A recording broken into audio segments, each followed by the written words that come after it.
Okay, welcome to everyone. Last video में हम लोगों ने पढ़ा था method of charging by induction and method of charging by friction पढ़ेंगे। उसके बाद examples based on conservation of electric charges, कुछ सॉल्व एग्जांपल्स करेंगे, 3 सॉल्व एग्जांपल्स करेंगे। उसके बाद नेक्स्ट वीडियो में और सॉल्व एग्जांपल करेंगे, examples based on quantization of electric charge. उसके बाद अनसॉल्व्ड पीडीएफ का लिंक दे दिया जाएगा चैनल पे, उसके बाद आप लोग सॉल्व करेंगे। जो सॉल्व नहीं होगा आप कमेंट्स करेंगे, कमेंट बॉक्स में करेंगे कि सर ये प्रॉब्लम सॉल्व नहीं हुआ, उसको फिर से हम सॉल्व कर देंगे, वीडियो बना देंगे। Let's start. फ्रिक्शन। फ्रिक्शन से भी हम चार्ज डेवलप कर सकते हैं। It's very common example. जब आप कॉम्बिंग करते हो तो कॉम्ब भी चार्ज हो जाता है, स्पेशली जब आपका हेयर ड्राई हो। पानी लगा हुआ नहीं होना चाहिए, तेल लगा हुआ नहीं होना चाहिए, तो फिर स्लिप कर जाएगा। अगर आपका हेयर ड्राई है, you are combing, then you are combing, then your comb as well as your hair becomes charge, charge हो जाता है। कैसे? आप सिंपल सा इसका प्रूफ है, एविडेंस है। आप कॉम्ब को कॉम्बिंग करें, अभी हम नहीं कर सकते हैं, बाल हमारा कटा हुआ है, बहुत छोटा छोटा बाल है। जब आप कॉम्बिंग करेंगे ड्राई हेयर के ऊपर तो आपका कॉम्ब चार्ज होगा, because small bits of paper को अट्रैक्ट करता है। स्मॉल बिट्स ऑफ पेपर, आपका कॉम्ब चार्ज हो गया। स्मॉल बिट्स ऑफ पेपर वो तो अनचार्ज है। How it is possible? A charge body attracts a uncharged body, a neutral body। तो इंडक्शन फेनोमेनन यहां पे होता है। इंडक्शन की वजह से small bits of paper, small piece of paper में चार्ज का पोलराइजेशन हो जाता है। One side becomes positive charge, another side negative, और one side negative, another side positive, और उस वजह से small bits of paper attract हो जाता है। बहुत सारे स्टूडेंट्स एक्सपेरिमेंट्स किए होंगे, अपने पेन को ऐसे रब करते हो ड्राई हेयर के ऊपर, स्मॉल बिट्स ऑफ पेपर को अट्रैक्ट कराते हो, तो फ्रिक्शन से चार्ज डेवलप होता है। This is the rod and we are rubbing on this ball. तो इस फेनोमेनन में हमने मान लिया कि रॉड से इलेक्ट्रॉन्स निकल करके इस बॉल में जा रहा है। तो रॉड से इलेक्ट्रॉन्स निकल रहा स्टूडेंट्स, तो बताइए क्या होगा? रॉड में डिफिशियंसी ऑफ इलेक्ट्रॉन्स हो जाएगा, इलेक्ट्रॉन्स की कमी हो जाएगा। जब किसी बॉडी में इलेक्ट्रॉन्स की कमी होता है तो उस बॉडी पे कैसा चार्ज डेवलप होता है? प्लस की माइनस? यस, प्लस डेवलप हो जाएगा। क्यों? बिकॉज इलेक्ट्रॉन्स का डिफिशियंसी हो गया, तो इसे प्लस चार्ज डेवलप हो गया। और जिस पे इलेक्ट्रॉन्स जाएगा एक्सिस ऑफ इलेक्ट्रॉन्स हो जाएगा, इलेक्ट्रॉन्स की अधिकता हो जाएगी। जब इलेक्ट्रॉन्स का अधिकता हो गया तो माइनस चार्ज डेवलप हो गया। बिकॉज रबिंग के ड्यूरिंग क्या होता है? जब आप रब करते हो तो क्या होता है? आप वर्क डन कर रहे हो, यहाँ पे हीट डेवलप कर रहे हो, और यहाँ पे जो हीट डेवलप कर रहे हो वह हीट दोनों बॉडी आपस में शेयर कर रहा है। वो हीट एटम को मिलेगा तो इलेक्ट्रॉन्स एक्साइट होंगे। जब इलेक्ट्रॉन्स एक्साइट होंगे, सफिशिएंट हीट एनर्जी मिल जाएगा, तो इलेक्ट्रॉन्स एटम्स को छोड़ करके दूसरे बॉडी में चले जाते हैं। तो इलेक्ट्रॉन्स किस बॉडी से किस में जाएगा? That depends on work function. वो वर्क फंक्शन पे डिपेंड करता है।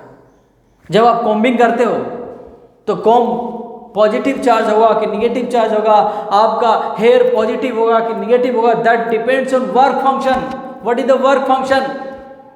आगे पढ़ेंगे, हम आगे के चैप्टर्स में पढ़ेंगे। अभी हम थोड़ा सा डेफिनेशन बता देते हैं।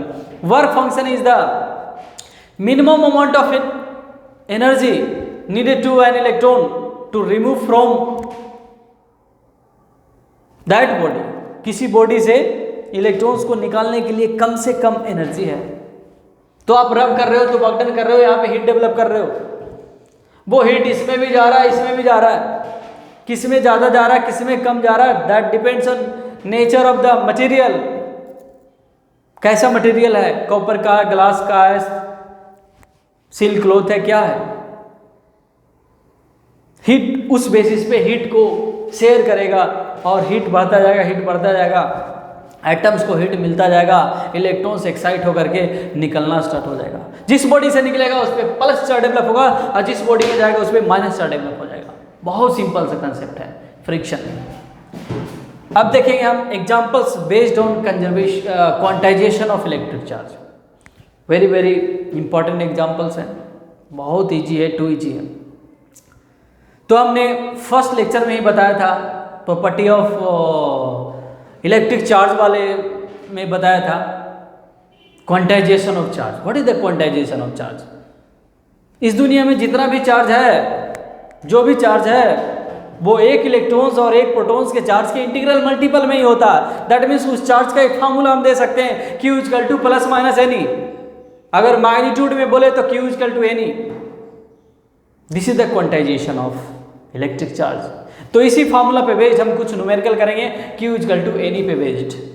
Q total amount of charge of the body, N number of electrons transferred, and E is the magnitude of charge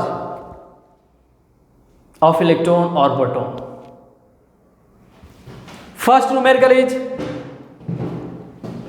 which is bigger, a coulomb or a charge on electron. How many electronic charges from 1 coulomb of the charge? How many electronic charges from 1 coulomb of the charge? एक electron पे charge होता है वो कि एक coulomb charge, which is bigger. तो कैसे पता करेंगे? बहुत सिंपल है, आप ये पता कर लो कि वन कूलम में कितने इलेक्ट्रॉन्स हैं। वन कूलम में कितने इलेक्ट्रॉन्स हैं, तो फार्मूला लगा दो Q इक्वल टू एनी, तो N equal to Q over E। Q charge 1 coulomb है, E का मैग्नीट्यूड 1.6 इंटू 10⁻⁻19 होता है, तो ये निकल के आ गया 6.25 into 10⁻18 electrons. That means 625 into 10⁻16 electrons. This is the very very large number of electrons. Millions of trillions 10⁻16 है। आप काउंट करके देख लो कितने इलेक्ट्रॉन्स है, बहुत ज्यादा इलेक्ट्रॉन्स है। तो एक कूलम में बहुत ज्यादा इलेक्ट्रॉन्स है, तो obviously 1 coulomb charge is very very larger than the charge of an electron, because एक इलेक्ट्रॉन पे चार्ज तो 1.6 इंटू 10⁻⁻19 होता है। 10⁻⁻19 पावर माइनस में है, यहाँ पे पावर प्लस में है। Obviously 1 coulomb charge is very very large as compared to the charge on an electron. That means एक कूलम चार्ज में 625 इंटू 10⁻16 इलेक्ट्रॉन्स है और 6.25 इंटू 10⁻18 इलेक्ट्रॉन्स है। ये फ्रैक्शन नहीं है, इंटीजर है। बहुत सारे स्टूडेंट्स हमसे कहते हैं कि सर आपने बताया था Q equal to n e where N integer होना चाहिए, तो सर यहाँ पे फ्रैक्शन कैसे आ गया? तो dear friends, dear students, a fraction नहीं, इंटीजर ही है। देख लो, isn't it? Thus 1 coulomb of charge is bigger than the charge on an electron. एक कूलम चार्ज होता है वो एक इलेक्ट्रॉन के चार्ज से बहुत ही ज्यादा है। Okay, very simple. Next example, a comb drawn through person's hairs on a dry day causes 10 raised to the power 12 electrons to leave the person's hair and stick to the comb. Calculate the charge carried by comb. फिर से question देखेंगे. A comb drawn through person's hair on a dry day causes 10 raised to the power 12 electrons to leave the person's hair and stick to the comb. एक person है dry day में. Dry day क्यों कर रहा है? Because frictions develop होगा. Frictions develop होगा तो हीट डेवलप होगा. हीट डेवलप होगा तो इलेक्ट्रॉन्स एक्साइट करेंगे, लोअर एनर्जी स्टेट से हायर एनर्जी स्टेट्स में जाएंगे और रिमूव हो जाएंगे. तो एक पर्सन है ड्राई डे में कॉम्बिंग करता है. Electrons to leave the person's hair and stick to the comb. Person's के, आदमी के हेयर से, बाल से इलेक्ट्रॉन्स निकल करके कॉम्ब में जाकर के स्टिक हो जाता है. 10 raised to the power 12 electrons. तो क्वेश्चंस क्या कहता? Calculate the charge carried by the comb. तो कॉम्ब पे कितना चार्ज हुआ? कॉम्ब पे जो चार्ज डेवलप हुआ उसका मैग्नीट्यूड बता दीजिए. बहुत सिंपल है. पर्सन्स के हेयर से इलेक्ट्रॉन्स रिमूव होकर के निकल करके कॉम्ब पे जा रहा है. तो कॉम्ब पे जा रहा है तो कॉम्ब पे क्या हो रहा है? एक्सेस ऑफ इलेक्ट्रॉन्स हो रहा है. इलेक्ट्रॉन्स की अधिकता हो रही है. एंड हेयर से इलेक्ट्रॉन्स निकल रहा है तो डिफिशियंसी ऑफ इलेक्ट्रॉन्स, इलेक्ट्रॉन्स की कमी हो रही है. तो जिससे इलेक्ट्रॉन्स निकलता है उस पर कैसा चार्ज डेवलप होता है? बोलिए. Yes, positive charge. और जिस पे इलेक्ट्रॉन जाता है वो निगेटिवली चार्ज हो जाता है. That means comb become negative charge, negatively charged and persons hairs become positively charged. But why? How much? What amount this would be? तो so simple. Apply the formula Q equal to n e. किसी body पे charge का formula है Q equal to n e, where n is the number of electrons, is the magnitude of charge of an electron और proton.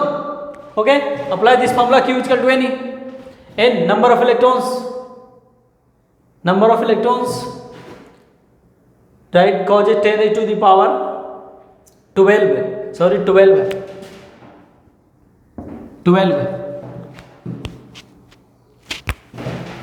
यहाँ पे 22 ही कर दीजिए. 10 raised to the power 22 electrons का ट्रांसफर हुआ, not 10 raised to the power 12. Okay, 10 raised to the power 22 electrons का transfer हुआ. इसको सॉल्व करेंगे तो 1.6 into 10 raised to the power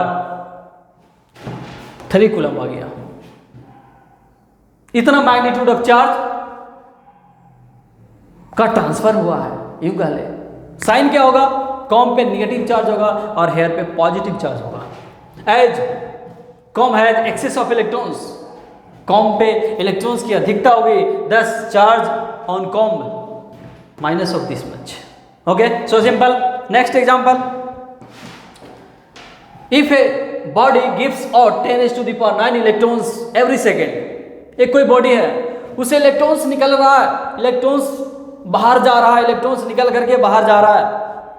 10 raised to the power 9 electrons every second. एक second में 10 raised to the power 9 electrons निकल करके बाहर जा रहा है किसी बॉडी से.